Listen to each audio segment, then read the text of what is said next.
doing well, Jackie. How are you? I'm good. Congratulations on winning the contest. What was your question again? Was it the Ron Clark question? It was Matthew Perry. Yeah, yeah. Okay, well, congratulations. I am so excited to get started with your free 15-minute consult. Can we start with you telling me a little about yourself, where you're from? Yeah, so yes, my name is Jackie Lujan. I am a new and upcoming childcare owner of the Lighthouse Early Care and Education. We're a drop-in childcare center here in Colorado Springs, Colorado.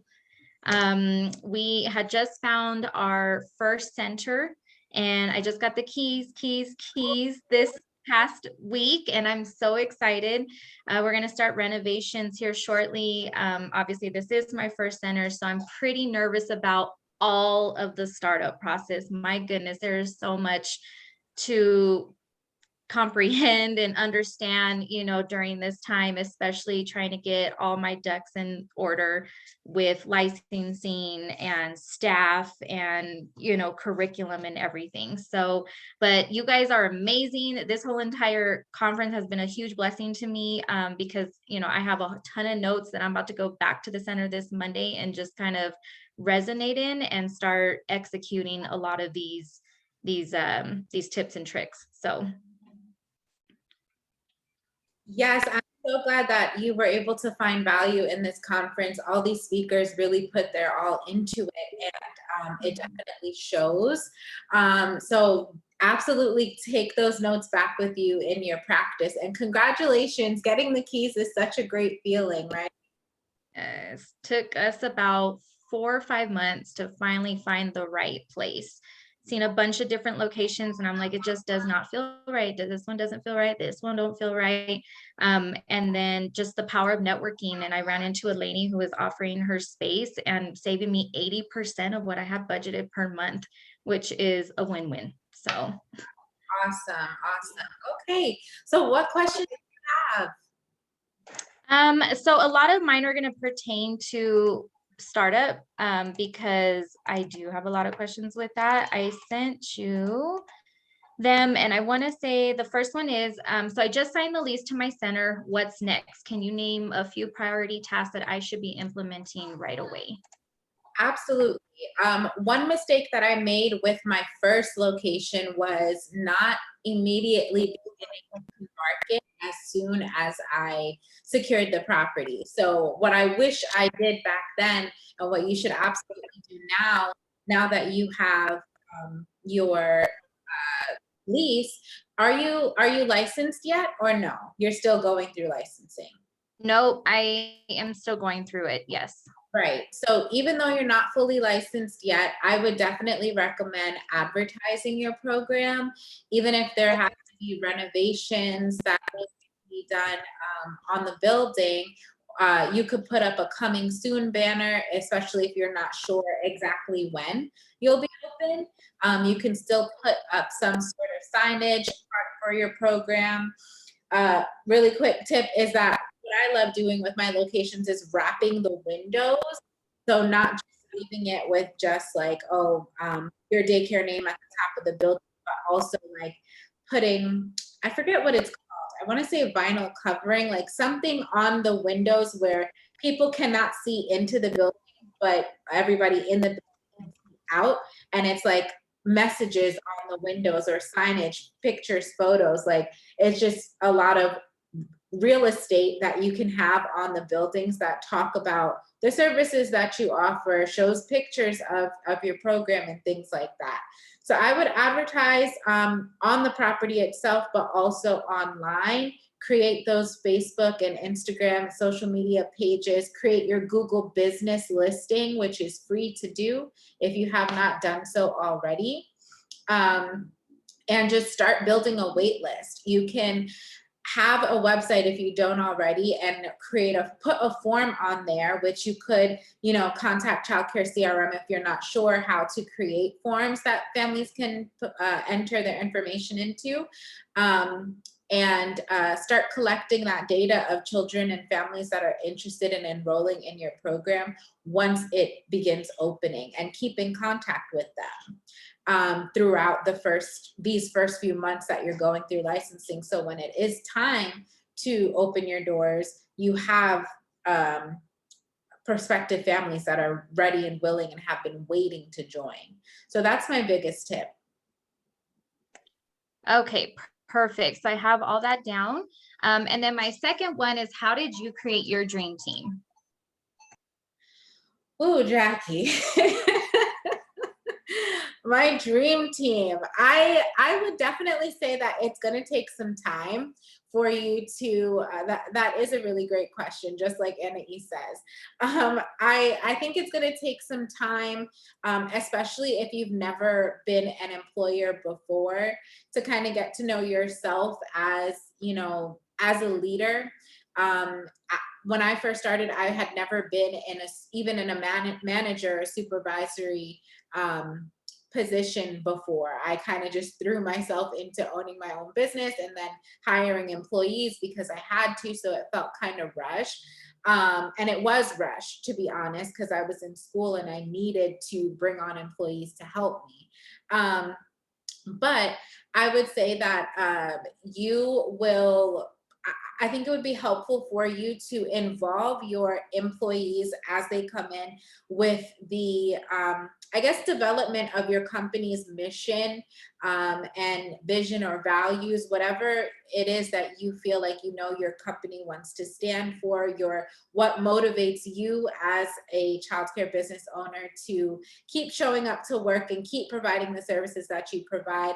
I think you should also ask your staff as they come in what motivates them. One thing that we did a few years back was we had a team retreat. We took all of our staff to the Poconos, and that was where we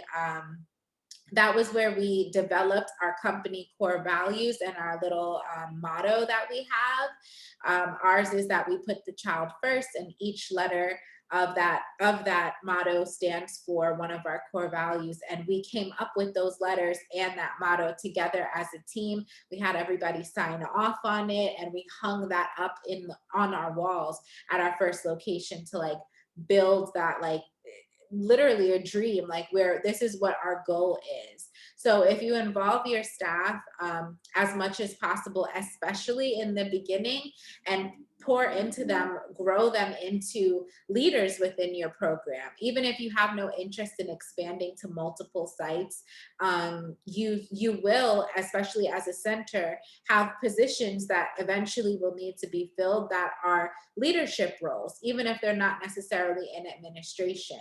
So invest in their education as much as you can, like, for example, helping them get scholarships for, or even you paying for, like, their CDA program so they could be qualified to be a lead, or giving them access to special trainings to be a better administrator. And just talking to them about what their goals are within your organization and even outside of it should help you with building that dream team. And I do see that Anna so graciously gave us a suggestion for a book called The 5 Dysfunctions of a Team, a Leadership Fable. She said it's absolutely one of the best team building books that she's read.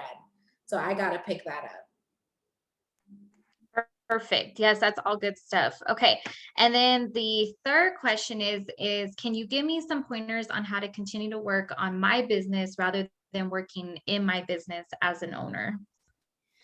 Yeah, delegate. I'm sure everybody on here is probably tired of hearing all these childcare consultants and coaches and leaders talking about delegation, but it is absolutely true. You're not going to be able to grow. Again, whether or not you want to open multiple locations like I have or not, if you just want to grow your business, meaning that you have more children coming in, or expand your services and offer different things to increase your revenue, you won't be able to efficiently and quickly do those things if you don't hand over some responsibilities to other people. I posted in my stories yesterday a screenshot of one of my program directors texting me saying like, oh, she was telling me to do things that I knew she knew and I knew I was going to forget to do, but was super important in order to onboard one of our newest families. And things like that trip me up if I don't have anybody on my team that is remembering to do those things and reminding me to do those things. I might forget, or it might get done super late and a parent might be disinterested. But because we have those systems in place and all those team members that are paying close attention to what's going on, we're able to move forward and grow faster. So definitely find somebody that you trust to bring on as a team member, a part of your administrative team, even if she's going to also mostly be in the classroom, because of course you need teachers and you don't want to overstaff in the beginning. Give her some or him, give her or him some responsibilities to help you out with in the office and see how they do, with the things that you delegate. Even if you don't necessarily need the help right now, get the help so that you can get more comfortable with delegating and they can get more comfortable with performing before you actually absolutely need them. All right, perfect. Oh, this is such good stuff. Okay, and then the next question, how do I organize my daily operations? Get a calendar, Jackie. I love talking about calendars. I know Dom brought it up in her first speaker session, her speaker session this morning, that I always talk about calendar blocking, and it's because I actually live on my calendar. If I shared my screen and showed you what my Google Calendar looks like right now, y'all would probably think that I was crazy, but every part of my day, even if it's personal time, because if it's not in there, I won't do it. I will put on my calendar. If it's something that I did not, that wasn't planned, I will go back later and add it in there from before, especially if it's related to one of my businesses, because it helps me to recognize the things that are taking up a lot of my time that I maybe need to delegate to someone else, or that I maybe need to make sure I work into my calendar in the future, so that I actually am not having a whole bunch of unscheduled things pop up. Like I literally have a category in my calendar called unscheduled, and I will make sure to go and add something in from the past if something came up that I wasn't expecting. So I try to always add things in my calendar, and for the next day at the very least. Sometimes I try to plan the whole week in advance, but I never go to sleep at night, regardless of if it's a Saturday, Sunday, or during the week. I never go to sleep at night without knowing what my day is going to look like tomorrow. And of course, I know this is not probably what you all that you asked for, Jackie, but I'll just share my screen really quick. But you can move things around, right? Like I look at Google Calendar not in the monthly view, but I look at it in the weekly view. And this is so that I can see everything like a block of time, right? And if something, maybe like, let's say this conference didn't start on time, I would move it all the way down here or wherever it actually started. And it's like a working document. I don't have to keep everything exactly how it is, but it helps me not to forget things. Because as you get busier in business, it's going to be easier for you to forget things that are important. So if you look at the calendar kind of like a workable to-do list rather than post-it notes, like, oh, before I went home at night, when I first started my center, I used to write everything on a post-it note or a notepad of like what I should do tomorrow. That went in the garbage or got lost or was, left somewhere that I wasn't paying attention to. But when I switched to calendar blocking, and I look at my calendar at least every hour or two throughout every day, I cannot forget the things that are on there, even if I have to move them over to the next day. So that would be the best way that you can organize your time, in my opinion. But I know there's so many other methods. Perfect. Yeah, it's really hard to go from paper to inputting everything in on your computer. Like I'm barely starting to get into the habit of it with all my meetings and classes that I've been taking. I'm like, okay, this is getting a little bit easier. Get a good habit out of it. It's been helping a lot. So I really do appreciate that. And then yeah, so then the last question was, what was your greatest mistake when you started your first childcare center, and what did you learn from it? Um, I guess my biggest mistake was probably not,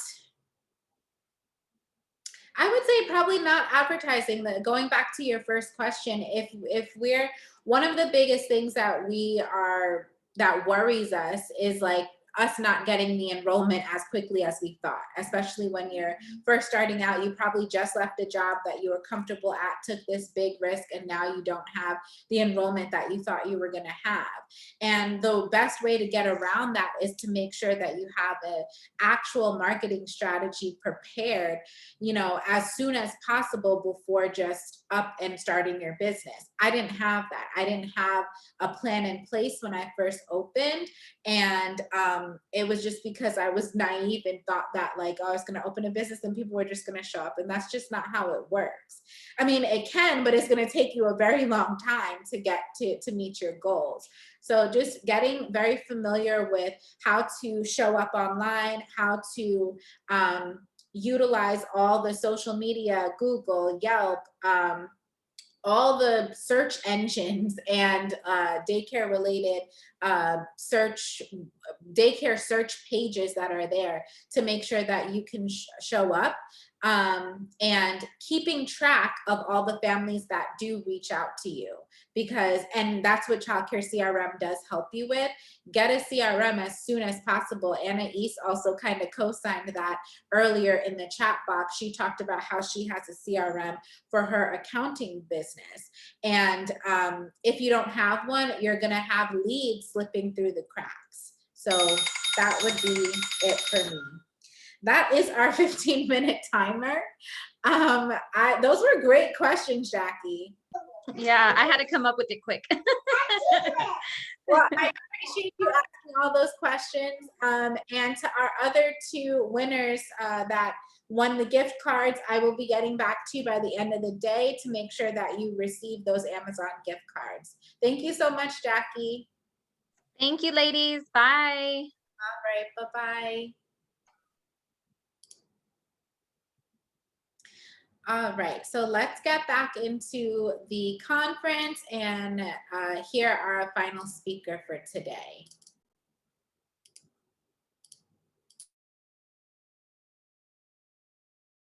That was a wonderful live session. I hope that you found value in it and took some notes for yourself, even though you were not the one up on the virtual stage. I know sometimes that all of our experiences might be similar. So